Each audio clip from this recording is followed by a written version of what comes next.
intambara y'urukundo episode ya 2. Twirukana Eric agiye i Kigali afashe urupapuro ageze munsi y'iwabo atangira kwandika afite agahinda. Ubwo nafashe ikaramu n'urupapuro nandika amagambo yuzuye amarangamutima agira ati: Teta mukobwa nakunze, mu by'ukuri nkwandikiye iyi baruwa ngo nkubwire agahinda mfite ko kubongiye utankunze. Ndabizi ndagukunda ariko wowe ntabwo unkunda kuko ntabwo ndi ku rwego rwawe nk'uko wabivuze. Ibyo ndabizi, iwacu turi abakene, mwebwe iwanyu muri abakire. Mu by'ukuri wanyu mwagaburira imiryango myinshi imeze nk'iyacu, muri abantu bakize. Gusa nanjye sinjye nahisemo kuvukira hano umuryango ukennye. Sinahisemo aho mvukira, nubwo kuba naravukiye mu bukene byanyimye amahirwe yo kukwegukana. Ndi umukene ndetse cyane, gusa ni ku mubiri gusa. Ndabizi nanone ndi umukire ku mutima. Ndagusezeranya ko nubwo wowe utankunda, yewe sinzigera nkwanga. Ngiye kure yawe nubwo ntabishakaga, gusa njyanye igisebo. Mu by'ukuri ibyo naboneye ku mugezi uyu munsi byari nka bya bindi imbwa yaboneye ku mugezi. Ndagukunda kuko ngukunda, icyo wankorera cyose ntakikubabarira. Uzagira ibihe byiza, nzagukumbura cyane, gusa nzi neza ko wowe utazankumbura. Ndagukunda Teta, ku mutima wanjye niho ngutwaye. Ubwo nahise mpaguruka nteka igikapu ndamanuka, agahinda kari kose mu mutima wanjye, ishavu, umubabaro, nibuka ibyambayeho ku mugezi. Nanyuze ku mugezi nsanga ninjye wabaye iciro ry'imigani. Abantu bose nanyuragaho barasekaga bakandyanira inzara mbibona. Murabizi namwe iby'umuntu byo mu cyaro, kuba watereta umukobwa akagukatira abantu bakabimenya ko yagukatiye ubusebye. Bose bavuga ko umukobwa yakubenze. Mbese nabuneyemo. Namanutse inzira yose ntareba ku ruhande, nyura ku bakobwa bari kurwanira rwa rupapuro rwanjye ngo barusome. Narababonye mpindura inzira ngo nabo batambona. Ngeze ku irembo ry'iwabo wa Teta mbikura ka gapapuro neza, ngiye kugashyira imbere y'iwabo, umutima urandya. Noneho nako araza kukereka abantu.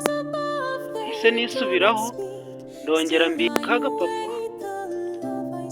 Namanutse umuhanda wose, ngeze munsi y'iwabo mpura n'agasaza ke gato karagiye ihene. Niko guhita nigira inama yo kugaha rwa rupapuro nashake arwerekane. N'ubundi ngiye i Kigali, nimenya ko yarwerekanye sinzagaruka inaha, nzahita ncika mu rusisiro. Nahise mpagarara, wa mwana mutoya wari gukina n'abandi bana imigeri araza. Ndamuhereza ka gapapuro ndamubwira nti: aka gapapuro kampere Teta, ngiye i Kigali, ningaruka zakugurira supadipe n'imbada. Aka gapapuro ukabike neza, mukate kandi ukamuhe bwihishwa, ntihagire undi muntu n'umwe ukabona, sibyo? Ukamuha ari wenyine, na papa wawe na mama wawe ntibabibone. Umwana ati yego. Kana kahise kagenda kirukanka gasubira gukina imigeri n'utundi twana. Ngiye gukomeza, sinzi ukuntu nakoze mu mufuka, numva mfitemo amafaranga kuri yandi bampaye yo gutega ari bungeze i Kigali.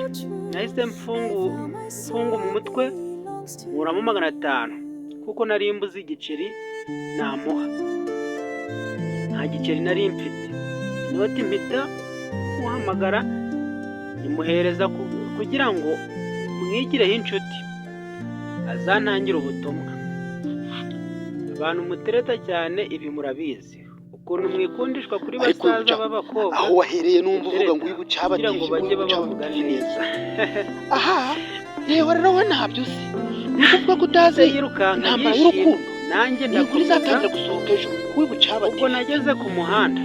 Ahubwo nawe ndakumenyesha ko utagomba gucikwa. Iyi nkuru niramuke amafaranga bari bampaye ahamya ntashidikanya uzagera gukura mu inote ya 500 ukicuza. Ahubwo bwira abagenzi bawe bakurikire intambara y'urukundo. Uziyumviramo ko umusore Eric yakunze Teta urukundo nyarwo, ariko Teta kuko yari umukobwa wo mu bakire agashaka kumwirengagiza. Mama se ibyabo byagarukiye ni ku munsi w'ejo ku Wibuca TV. Ntibyatinze twagiye tunyura ku mashyamba, nkabona ibiti biri kugenda byirukanka bijya aho tuvuye. Nahise negera umumama twari twicaranye kuko nari numiwe. Natangajwe no kubona ibiti n'amazu byose bigenda. Ndamubaza nti ese kuki ibintu byose biri kugenda inaha haba abazimu niho bari gutuma bigenda? Umubyeyi wari uri kumwe n'umukobwa we, umukobwa wari muri telefone ahita turika araseka. Akimara kubyumva arahaguruka aranyitegereza ati uri uwo mu kihe gihugu mwa? Mama we ati reka kumuseka wakantu we, data ntabwo ari ibiti biri kugenda ahubwo ni imodoka turimo iri kugenda. Nahise ndushaho kwitegereza ibiti n'amazu mbona biri kunkurikira. Numvaga ari ibintu bitumvikana, umva ko imodoka turimo iri kugenda bigatuma n'ibiti bigenda. Nakomeje kubyiyegereza cyane, sasa isereri iramfata numva ngize iseseme. Ako kanya numva ibirutsi biraje, kubihagarika birananira. Wa mukobwa wari wansetse yari akirimo kundunguruka andeba mu maso. Yatwajwe n'umuntu ungana nanjye utazi imodoka. Yagiye kumva yumva ibirutsi ngo no mu maso byose bimurukaho. Akirimo kunkanurira amaso anyitegereza. Sinabikoze mbishaka, nisanze biba. Umukobwa yahise yiyamira, abantu twari kumwe mu modoka bose barakebuka. Mama we ahita amuhanagura vuba vuba. Ibijumba, avoka, impungure n'agasururu nari navuye mu rugo ndiye byose nabimurutseho. Ubwo inzara yatangiye kunyica. Tugeze kure cyane ntangira kubona amazu meza cyane ateye amarangi, nkabona amazu agerekeranye n'imodoka nyinshi zigenda zinyuranamo. Imihanda yo yari agahishe, yagize ngo tugeze mu ijoro. Bidatinze umusore wari umpagarariye hejuru aba aravuze ati imbere nimwishure. Abantu bari bicaye imbere batangira kumwishura. Uko barimo kwishura twinjira mu mamodoka menshi hanze, harimo abantu bagenda bahamagara bati abajya Cyangugu, abajya Byumba, abajya mu Ruhengeri, abajya Kibungo. Bari abantu benshi bahamagara. Ubwo umuntu wari urimo kwishyuza abankozeho ati nawe wishyure. Yewe twageze i Kigali? Wa musore ati yego twagezeyo. Nahise nkora mu mufuka muhereza y'amafaranga nari mfite. Ubwo sinari nzi niba baranangarurira cyangwa bataranangarurira. Bivuze ko ntari nzi ibiciro. Maze kumuha amafaranga arayabara ati mwana haraburaho 500, yazane gira vuba. Nahise nikorakora mu mufuka hose ndayabura, nta n'ijana nsigaranye. Mubwira ko nta yandi mafaranga mfite. Ariyamira ati uri umutekamutwe, ngiye kugusubiza iyo nagukuye. naramwinginze arabyanga, ahita amfungirana mu modoka ati ngiye kugusubizayo. Yaramfungiranye ansiga mu modoka, arangije arasohoka gushaka abandi bagenzi bo gusubiza mu Ruhengeri. Ati abajya mu Ruhengeri, Gisenyi. Ubwo njye nari nicaye n'agafuka kanjye nabuze icyo nkora. Abagenzi binjiye mu modoka bansangamo numiwe. Imodoka yaruzuye. Wa musore ati wowe komeza usutame munsi y'intebe, uwo mwanya wicayemo si uwawe. Nasutamye munsi y'intebe, uje wese akankandagira.